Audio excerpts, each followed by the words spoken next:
কাই হচ্ছেন সাকিবের নিঃস্ব সিনেমার নায়িকা।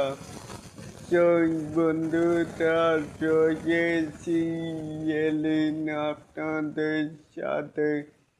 তাহলে আসুন আমাদের মূল টপিকে। এখানে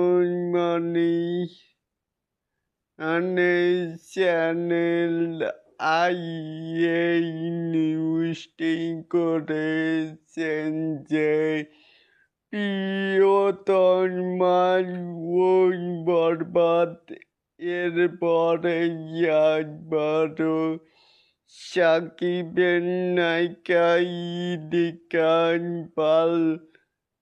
তাহলে এটাকে আপনারা কে কেমন করে দেখছেন?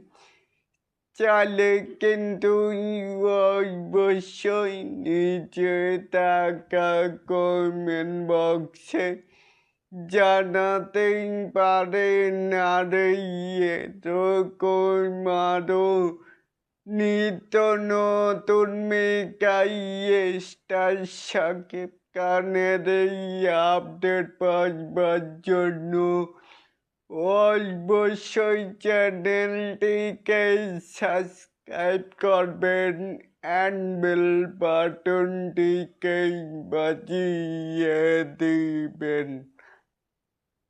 আল্লাহ হাফেজ।